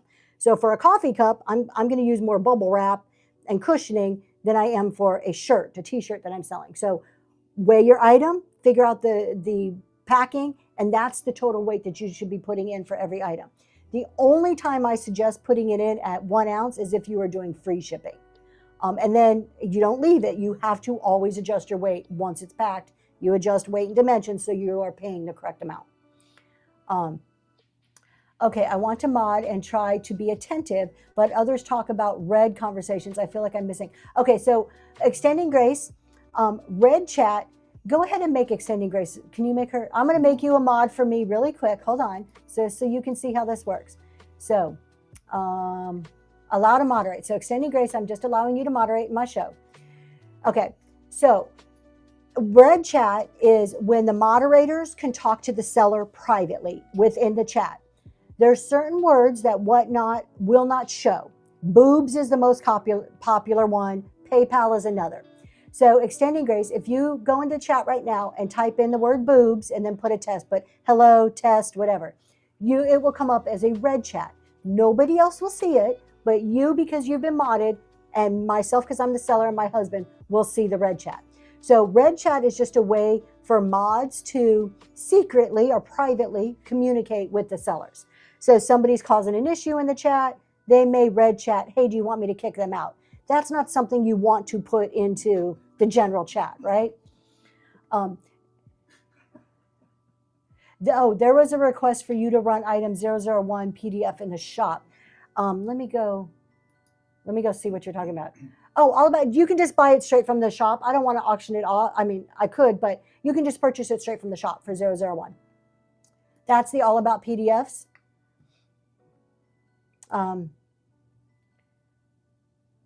What am I missing? Does anyone know if a seller that teaches how to mod? Yes. Okay, I don't know. I love discounts. There you go. I've just got a bunch of red chat that I'm just catching up on. You guys are like cracking me up here. And I did forget this. You don't have to be a mod to do red chat. Any person could write a private message using some of those words. I was referencing it in the sense that mods use it to communicate to their sellers, but yes. Okay, I got to quit reading the red chats. I'm going to get so distracted. Okay, should I be able to see anything else? So extending grace, no. So extending grace, you should be able to see all those red chats, all those fun messages coming in. Nobody else can see those red chats except for the person who wrote the message and the mods and the seller. Turtle Loving, there you go. Thank you. Turtle Loving is the seller that does mod specific training shows. She does chat shows and tells you how to be a good mod. She's great. I would highly recommend her. She's a good teacher, good seller. She's one of the ones that I'm like, yeah, I would endorse her show. I'm having my first show this weekend, and I'm so worried about not doing shipping right. I don't see a flat rate for shipping. Okay, so when you're setting up your shipping settings, you can set it so everything goes into flat rate. I don't do that because on the back end, when you go to change your dimensions on a box and your weight, you can always change it to flat rate at that time. What am I missing? Oh, it's only on auction? No.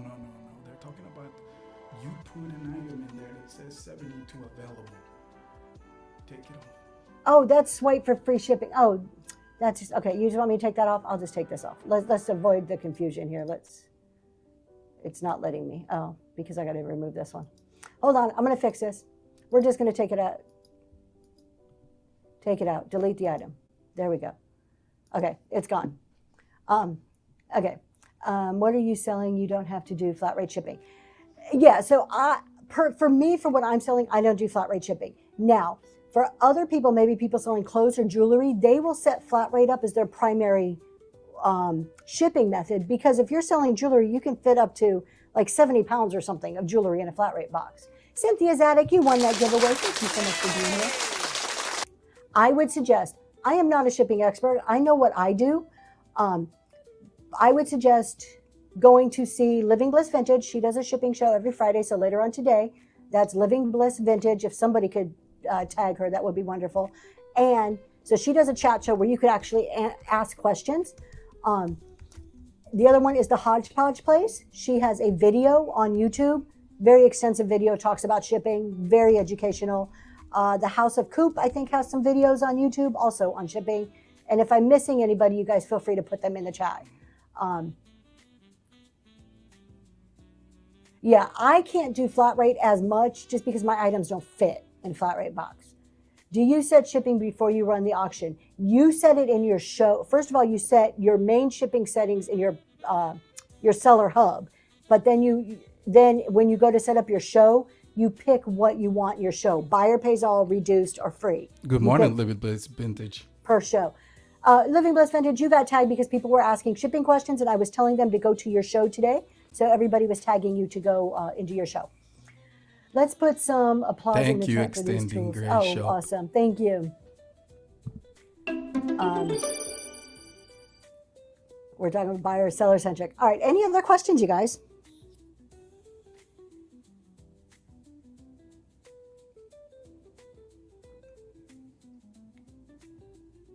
All right. I'm not seeing any. I can keep. Oh, wait. Let's see. For the month of September, all of Whatnot community hosts are hosted. They're all awesome. So a Reworker's Passion, these are the same people I was talking about earlier, the Whatnot community hosts. So the ones that I'm aware of, and you guys, if you know more that I'm missing, please put them in the chat. But there is a Reworker's Passion, Philly Flipper, the Hodgepodge Place, the Sassy Vintage Chick are the ones that I know off the top of my head. They do not work for Whatnot, but they are Whatnot community hosts. So they help Whatnot out. They're like ambassadors for Whatnot. So they have like meetings with them, they get information, and they do monthly themed chat shows based on topics. And I guess this month is shipping. Custom wood burning. Yep, she's another one. She's amazing. You guys, if you don't know who Custom Wood Burning is, go to her shows. She does a Tuesday chat show. It's either Tuesday or Wednesday. Tuesday. I love her chat show. The reason why I love her chat show, and DR Archivist is one too. Awesome. She always has notes, and she's very organized. She always has some type of motivational quote, but I generally appreciate her business perspective. And she's very kind and sweet and soft in her demeanor, but very, very in control still.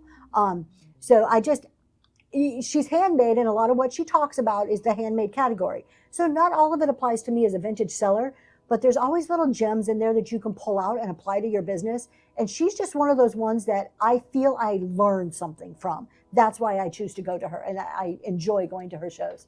Thank you, Reworker's Passion. There you go, is a whole list of hosts who are Whatnot ambassadors. So earlier, we were also talking about the meetups. If there is an official Whatnot meetup, these are the people who may have that information. I don't know if they do or not. I'm just saying, these would be the people I would go to try to find out that information for specific Whatnot resellers or Whatnot meetups. Blasian Bunny, Michelle's Deals, House of Coop. So there's a lot of them across categories. And that was the whole aspect of it, was making it cross category. So I do want to talk about, last week I said that I have stopped my Monday morning shows, which I have. I'm not doing my selling shows on Monday morning, but I have replaced it with another chat show on Tuesday evenings. I do not know how they became ambassadors. My guess is a lot of the names are OGs, so a lot of them have been on Whatnot since close to the beginning, if not at the beginning. They're very well, all of them are well respected within their categories. And I am sure that played into some of the reasonings on why they were selected. If one of you, Reworker's Passion, or if any of you are in here who is an ambassador, how do you become an ambassador is a question. If you can answer, it would be wonderful. So I have replaced it with a tax show on Tuesday nights, tax and accounting. For resellers. So if you're just starting, been around for a while, have tax questions, every week I'll have a different focused topic. Hello, secondhand sarcasm.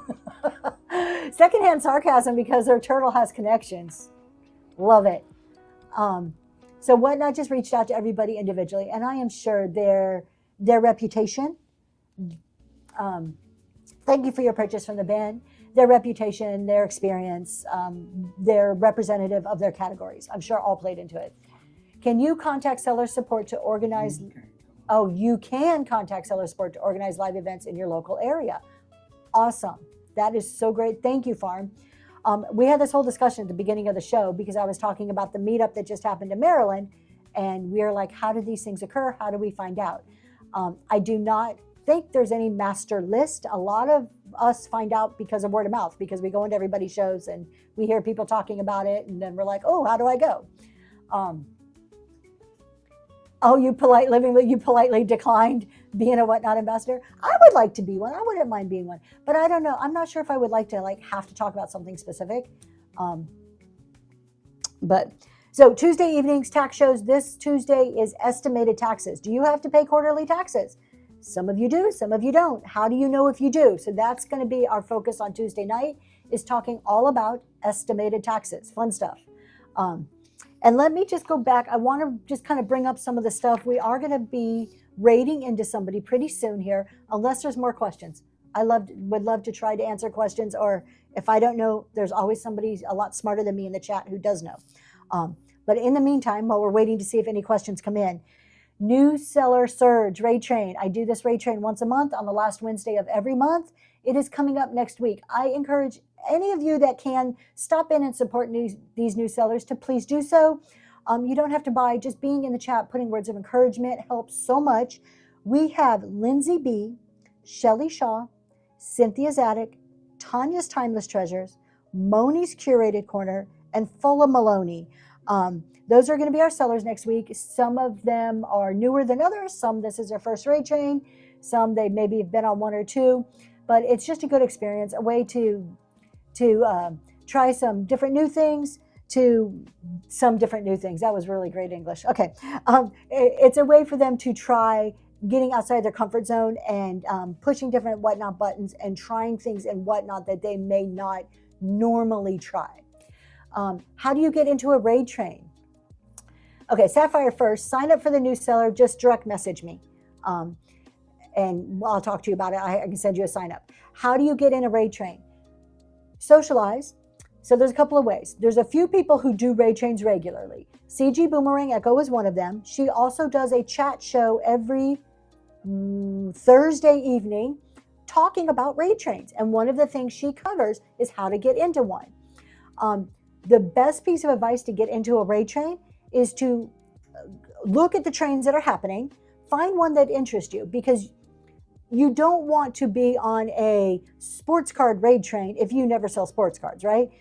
Or you don't want to be on a milk glass raid train if you're in vintage, but you have no milk glass, because you don't want to have to go and source just for a raid train, right? You want to look for something that kind of fits with your what you're selling already. So find the raid trains. Go be on them. Go attend the shows. I heard something last night about the Battle of the Pickle. Uh-oh. Okay, wait, we're going to get to that. So go attend some of their shows. Figure out who's conducting them. A lot of times the conductor's name is right on the thumbnail. Message the conductor. Send them a personal DM. Hi, my name's such and such. I sell this. I've been on Whatnot this long. I'm very interested in any future trains. Best way to get on trains is to make contacts like that. Do you host monthly new seller train? What are the qualifications? I do. A monthly new seller train, you have to have less than 1,000 sales. That's the only qualification when you sign up, because we're already into signups in January. So as long as you have less than 1,000 when you sign up with me, you're good. Oh, thank you so much. Let's see. Also, Ms. CG has a one-on-one show about raid train etiquette. I highly recommend it. She's awesome, bar none. All right, so we're going to do Battle of the Pickle. I want in on that train, CG. I'm claiming a spot. My husband's telling me no. I want to get in on that. We've been a little risque lately. We got Battle of the Wood, Battle of the Pickle. Speaking of Battle of the Wood, which is like a battle train. I showed you guys earlier, but if you weren't here, I am on Battle of the Wood on Sunday. This is my battle item. Y'all, look at this. Is an antique wood frame. Look how gorgeous. It's the convex. It's that bubble glass coming out here. This is stunning. It is already listed, open for pre-bids. I will be on at 3 o'clock on Sunday. Please come and support me. They're 10-minute battle trains. I seriously want to be in the top 3. I feel like I may have a chance in Battle of the Wood to get the top 3. I have never been in the top 3 on a battle train, and I am just betting on this one. So, and all of those battle trains are hosted by CG Boomerang Echo. One of my buyers says, how long are you considered a new seller? Good question. You're always a new seller. I mean, I think once you hit 1,000, 2,000 sales, you've been around for, a year, you're probably not new anymore, but we're always doing new things. We're always learning. We're always growing. So I've done a couple of trains. I just don't see it as valuable for the time. I know there's exposure, but aside from that, is it one Georgia Peach? Yes. I think raid trains are absolutely valuable if you're on the right trains. So I don't suggest being on trains for anything that you don't sell or trains that don't fit your business model. I personally will not go on giveaway trains because I don't technically do giveaways. I do PWEs. I do postcards. I don't give away big stuff. I also don't go on raid trains that require me to, sell something that I don't normally sell, or what other raid trains would I, ones that I can't sell, just totally community type. I don't do because it doesn't fit with my business model. However, CG Boomerang's battle trains have brought me more exposure than I think I could have got in other places. A new seller raid train, you get people talking you up. If raid trains are run properly, you will get exposure to people that may not know who you are. I know I have seen personal growth in my shows because of raid trains. Now, do you make a lot of money? No, don't go into a raid train thinking you're going to get rich. They're not for the money. They are for exposure. They're for being exposed to groups of people. This is why I love cross-category raid trains, because people who may be in clothing still like vintage. There's still a lot of them that like vintage, and maybe they don't know who I am. So I'm getting exposure to people that normally would not see me. Can you put CG's name in here, please? Did you already do that? I'm too far. I'm going back to the bottom if I missed your question. Well, except for Vintage Wars. Are we talking about Vintage Wars? Oh, there she is. I'm gonna not say a word about Vintage Wars. Let's see. Not that it was bad. It's just not here anymore, so we're not going to talk about it.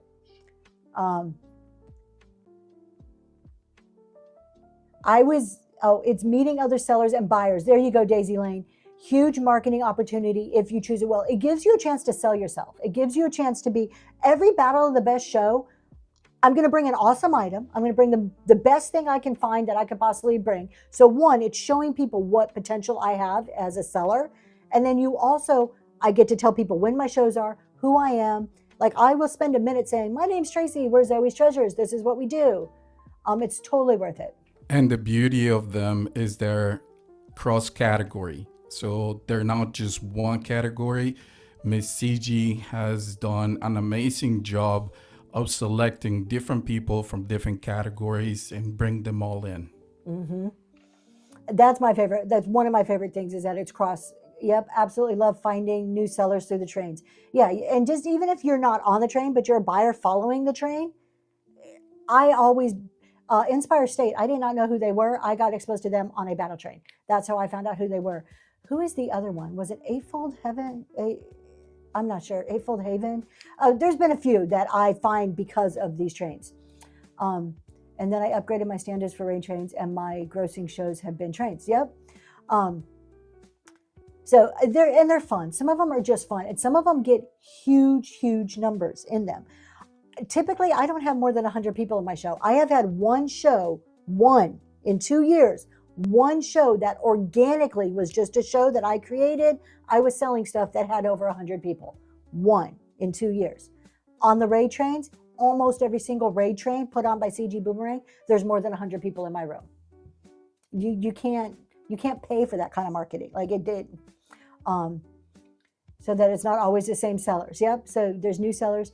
The new seller surge raid train that I do is not so much for, it's for exposure, but it's more so to help new sellers get familiar and get outside their comfort zone, because as a business person, that's something that I preach all the time, is trying new things.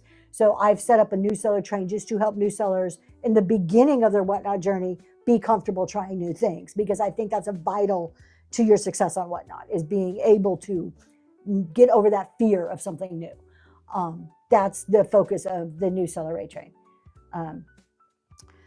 And with that, oh, speaking of raid trains, I mentioned at the beginning, but tomorrow is a Man Cave raid train hosted by Daisy Lane. I'm super excited for this raid train. I will answer that question in just a second because it varies. I'm super excited for the Man Cave raid train because you don't get to like curate a show for like a man focus very often, right? I love pretty breakable china. That's not typically the man thing. But when I started looking at my items, I'm like, that can go in a man cave. That can go in a man cave. So it was very fun to get ready for this show. So Cynthia's Attic is on our raid train on New Seller Surge on Wednesday. You're going to do wonderful. So raid trains for CG Boomerang battle trains, they're typically 10 minutes.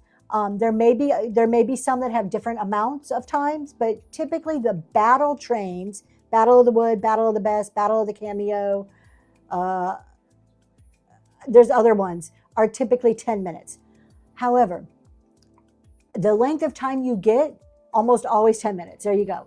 The length of time you get on a train is dependent upon what the conductor sets. The New Seller Surge, I did 20 minutes for my new sellers because I felt it was long enough for them to show their product, for them to give people an idea of what they sell and to talk about themselves, but not so overwhelming that they had to fill a whole hour. The Man Cave raid train I'm on tomorrow, that's an hour time slot. So each raid train is going to be different based on what the conductor of that train sets up. So that's something important to check on before you sign up. Which one? Okay, we're going to show something here. My husband's going to throw something up on the screen. Maybe. Maybe not. He's working on it. Oh, thank you so much, Woven Wish. I'm nothing special. There are a ton of great chat shows out there. I had a whole list. I don't have my paper down here the other day. I can name you a bunch of chat shows that are great, but then I'm sure I'm going to miss people. But right off the top of my head, we've talked about CG Boomerang has her Raid Train chat show on Thursday evenings. You cannot do a chat show and miss a Reworker's Passion every Monday, Motivational Monday, or Monday Motivation. I'm getting the title wrong. Please put it in if you guys know the correct title. I think it's Motivational Monday. Mindset Monday. That's what it is. Thank you. Mindset Monday. All right. And this is CG's here. So y'all, this is CG Boomerangs. Go down. Raid Train discussion and chat right there. 9:25 is the next one. So go see that one. Especially those of you with questions on raid trains. Go bookmark that right now. So let's see. Yeah, a Reworker's Passion, Mindset Monday. I Love Discounts does chat shows on Saturday mornings and Monday mornings. Living Bliss does shipping on Fridays. Natural State of High does For the Win Fridays, every Friday. When I looked, it was a little bit later today, so we might not be able to raid in. Usually, we try to raid from here, but I think it's later today. Oh, God. There's the Sassy Vintage Chick does a new seller support once a week. I think that's on, I want to say Tuesday, but you need to go to her website to check it out. There are so many. Crystal's Vintage, she does, thank you. Crystal's Vintage does CSV training. So you have some, JJ Shopper, she's another great one, does chat shows. There's so many. And I know I'm leaving some out, and I don't mean to leave people out. Daisy Lane does one too. Daisy Lane's is, you know what I love about her chat show? She's a relatively new seller. She's on fire though. She's hot. I don't know if she can consider herself new very much longer. But Daisy Lane's is just, from her perspective, she's been in an auction business for years. I really like hers. Go see Southern Charm. She recently just started. If you're here, Southern Charm, put in when yours is. It's during the day. I want to say Tuesday. I could be wrong. So Southern Charm just started doing chat shows recently, and there's such a variation. I'm more business focused. I'm going to bring you business topics and talk about things. But then there's some that are just more, let's just talk and get to know each other. And they're all valuable. They're all valuable. Can someone tag Sassy Vintage, please? Yes, she has a good one. And I know I'm missing some. So feel free, if you guys like any certain ones, you feel always free to throw them in the chat just so people can see. But we are about to go and raid somebody. Unless there's any last questions, we're going to go find somebody. I don't know who's on. I usually look. I thought I saw a few people on. There you go, Sassy Vintage Chick. So hopefully you guys have Green 13. How could I miss Green 13? My God. Okay, you guys, I like to talk business. This is a gentleman who likes to talk business and psychology far more than I do. And he is brilliant. His approach isn't the right approach for everybody. His approach isn't thrift, hodgepodge of forks, absolutely, all great people.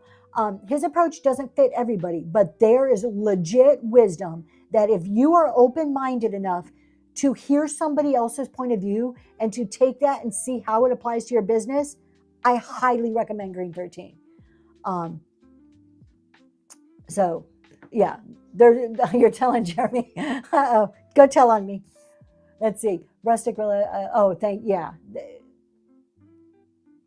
yes. Faye West Designs. Again, see, I told you I would not name everybody that needs to be named. Faye West Designs does like interviews with Whatnot sellers every week. And I get to be on her show coming up in October. I'm so excited about this. I've only ever been like co-hosted one other time. So I'm a little nervous. But yes, Faye West Designs and this. Oh, and the Road Less Traveled.